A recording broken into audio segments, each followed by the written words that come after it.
There is now a direct connection between Spider-Man 4, aka Spider-Man Brand New Day, and Spider-Man 5, and how 4 is setting up 5 to be a film that features the Kingpin and even possibly Daredevil, which I've already talked about. So let's talk about how the character of Tombstone is literally here so we can get Spider-Man versus the Kingpin. There's been a lot of rumors in regards to what is going on with Spider-Man 5, and of course, we're not even at Spider-Man 4 yet, and what we know is very little, all things considered. But that doesn't mean that there aren't plenty of clues that they're dropping, and of course, us using logic and rational thinking to see where things are gonna go. So, what we're going to be talking about here is the evidence that we have for Spider-Man 5 being something that I think a lot of people want, and that's a film that's going to put Spider-Man versus the Kingpin at the forefront.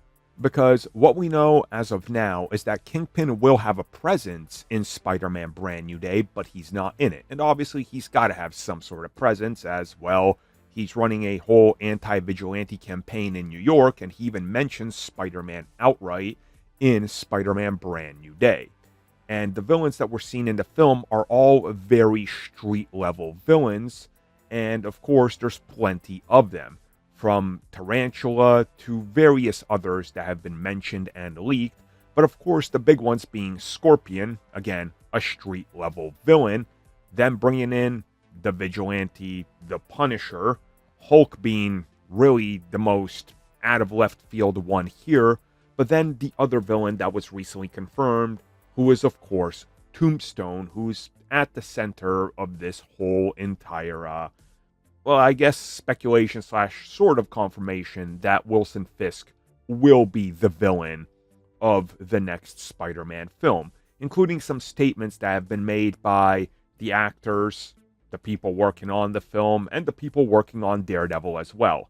So let's get into the big villain factor and how this all sort of connects and builds up Spider-Man 5.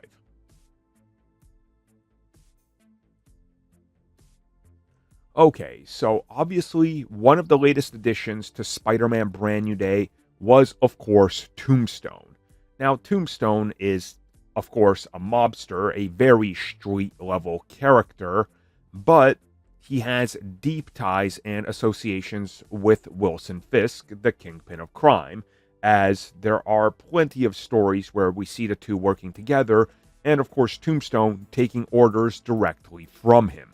Now, where things get more interesting in relation to what's going on with Kingpin and all that, we know that his film rights are with Sony, and his TV rights are with Marvel. So this is where things are all over the place, because in reverse, you got all the rights to Spider-Man with Marvel Studios, but the film rights are with Sony. So there's sort of a push and pull here and a give and take from both sides. And we see them working together more and more, as Marvel was clearly able to convince Sony that this next film can be big, but that they shouldn't just do another giant multiverse romp because they just did that. So putting a character like Tombstone in this, which we hear is to establish him working for Wilson Fisk.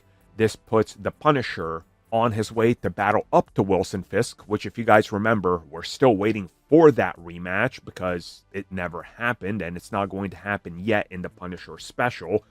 I mean, there's quite a few things that are obviously building up towards this. And what we're seeing now is that, obviously, all these street-level villains and this film taking place while Wilson Fisk is the mayor of New York all makes sense now.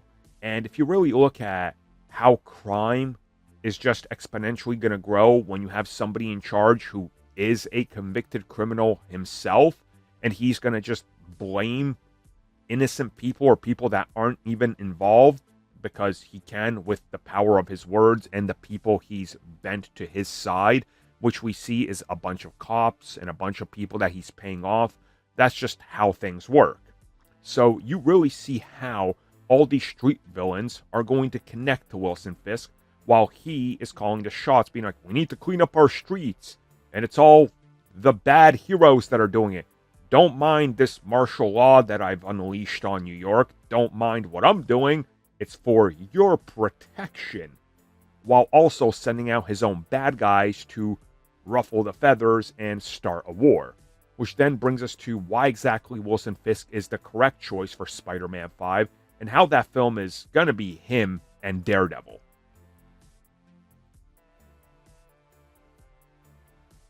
So when you really look at it, it does make sense, right? You're going to have Spider-Man Brand New Day come out before Avengers Doomsday. It's a street-level film. And then after Doomsday comes Secret Wars. Secret Wars is a universal reset back to one timeline.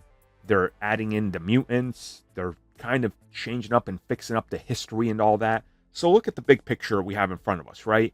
You can't take Spider-Man into a multiverse saga film after the multiverse is over. You're going street level. And what Marvel said recently is that this trilogy is going to be shaped differently than the last one. The writers of Daredevil have insinuated that when we get forward, it's going to be after Secret Wars, of course, where Daredevil changes. Marvel TV said the same thing. You know, things are changing after Secret Wars. We're looking at something completely different. So what do? Well, you take it back to basics. Spider-Man 5 goes street level New York, and Spider-Man 5 puts the emphasis on friendly neighborhood Spider-Man in New York. Wilson Fisk is no longer mayor. He's on the run, probably the kingpin of crime once again, pretty much untouchable. You have Daredevil, who then is, of course, street level once again. His series we know is a yearly thing. And now you're allowed the opportunity, once the timelines sync up after Secret Wars, to do the next season of Daredevil, like the Punisher special that's coming out, to build up Daredevil's appearance, because he sees that Wilson Fisk is planning to go after Spider-Man, and, well, he already knows Spider-Man, so the connective tissue is right there. Spider-Man Brand New Day sets the expectations for a street-level Spider-Man film, while Spider-Man 5 further goes along with that. And of course, Spider-Man 5 will come at a crucial time after Secret Wars, where we still have some time to build up the next Avengers film. And let's just be real, the next Avengers film is more than likely going to put a X-Men villain at the center of it, so we can get Avengers and X-Men together. Meaning that Spider-Man will also factor in to a degree, while he's also on the side doing his own thing. The street level side of things will fully be fleshed out to a degree that I don't think we're seeing or understanding just yet. It's going to be that full realized dream of what all the scoopers promised us that was never going to happen. And this will finally be an era where street level characters can have full, united stories on their own, because they don't have to worry about outside factors like incursions and the destruction of the multiverse. Thank you for checking out that video, and thank you for your continued support. Feel free to like, share, subscribe, do whatever you will, and if you're so inclined and would like some additional content from us, which includes unfiltered content and bonus discussions, we do offer exclusively in our member section. We hope to see you there. So thank you for watching, and have a good one.